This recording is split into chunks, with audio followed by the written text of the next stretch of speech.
Seriously? Hey, come here. Hey, come here. I'm not gonna shoot you. Listen. If you take me to your teammates, drone, I will grant you a 2-minute grace period. Yes, he accepts. Take me. Yes. Where? I'm yes, he took me. Yes, thank you. Hey, let's go. My man sold them out, bro. The last couple of days we've been talking about bad news with Apex, and then yesterday we finally got some good news with Apex. Well, today we got a little bit of both good and bad news. I guess the perfect medium here. And so like the video, subscribe to the channel if you're new. As always, once again, we're trying to hit 95,000 before the end of the year. I think we can do it. I think we're gonna do it. And let's jump right into the video. So the first thing that I really wanted to mention here, this was coming out of the gaming mobile bot. This guy changes his name all the time. Used to be the Apex bot, then he was gaming bot, now he's mobile bot. Regardless, he made a great point. If you guys did not know this, yesterday we had a little bit of an update come out for Apex Legends with a new store rotation and whatnot, and this store rotation was a little bit better than most store rotations. I don't normally talk about store rotations that much, but they actually brought in some brand new skins that we were excited to get a hold of, and some of these were even recolors, like for the Lifeline Guardian Angel skin. We got a crimson recolor, and Mirage got one as well, and a lot of people were excited about this one because, like I said, it's a little bit better than a store rotation of the norm. However, EA had to sprinkle a little bit of EA sauce on top of all of this and make it feel like a scam, as they always do. That's right, it was pointed out by the mobile bot that if you were excited about getting this new skin, well, you probably were a little disappointed to realize that you could not spend $18 as normal on this new skin, but rather you had to pay this massive price of a full bundle. As you guys can see right here on screen, these bundles were 39.50 Apex coins, and the Octane one that everybody wanted was 6,000 Apex coin. Yeah, $60 for this Octane one. I think about $40 for the Mirage, $40 for the Lifeline one, and all of this stuff. I mean, I'm not saying that the value is not there because you're getting an EVA skin with it, you're getting Apex packs, but why force people to buy these bundles and spend the extra money on things they don't care about, all because of the skin? I'll tell you why. It's because they know you're going to buy into it. They know you're going to do it. And this is why I've always came back to this whole quote of Apex content when they say we shouldn't expect too much, because it is a quote free to play game. That is absolutely trash. That is a terrible excuse,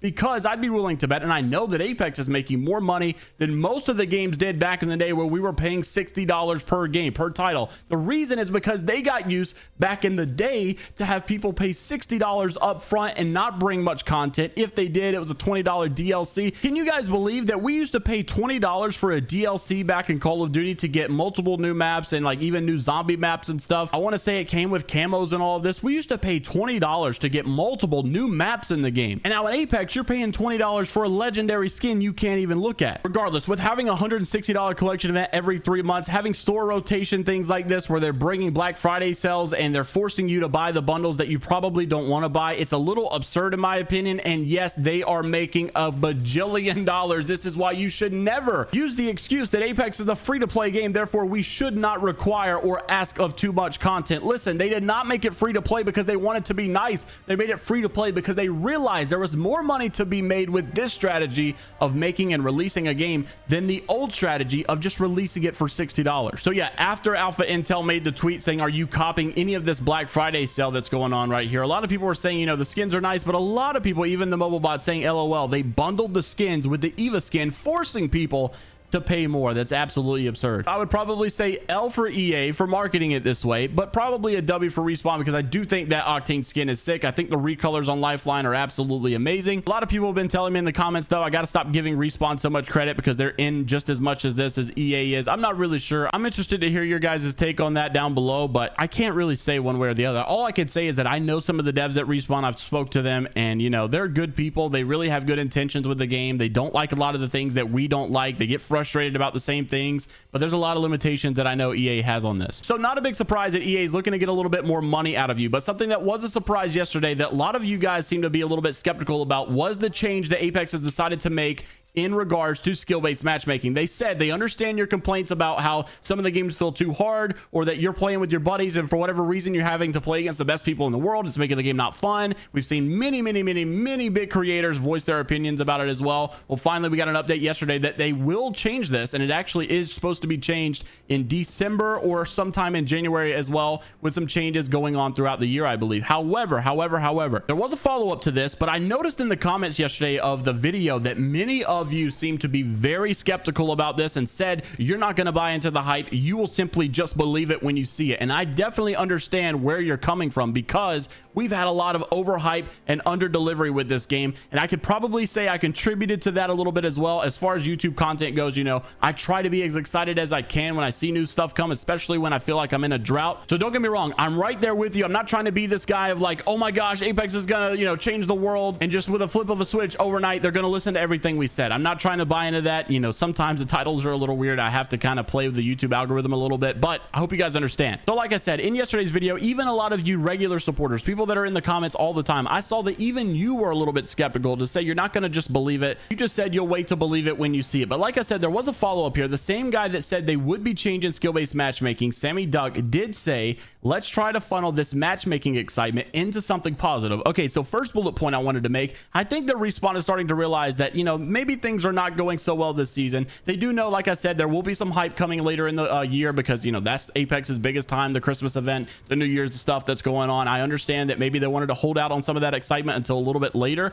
However, I do think that maybe they were realizing, okay, you know, a lot of people are spreading some negativity about this game. They realized that this skill-based matchmaking news could be a very good way to get people back on board with Apex. So he said, let's try to funnel this matchmaking excitement into something positive here. What matchmaking question do you have that you would like to be answered in a long format? Everything is fair game. That's when Josh Medina also retweeted this, saying that this should be a fun exercise and allow y'all to get some more in-depth info you'd be curious about, especially when it comes to matchmaking. One of the questions was by Retrospect, saying why now, meaning why have you decided to make the changes now rather than in earlier seasons when many people were asking for this? And Josh said the team has been working on them under the hood to alleviate some of the noise you see online. Sammy just decided today was the day he was going to say something. Now it seems like he may be planning to do a bigger thread on this, because he's actually not responding to a lot of people, but rather hearting and just liking a lot of their comments that I guess he plans to address in the future. But one of the questions that made a lot of sense, and basically the guy just came out and asked the big question with the key buzzword, retention. And he said, is one of the goals for the matchmaking retention? If player A and B are not so good and at risk of rage deleting the game, will they get paired with player C, who is statistically likely to carry the match? And he said, you are the first one that I read mentioning the magic word. We will definitely talk about retention. So it looks like Respawn also plans to do a follow-up answering a lot of the community-based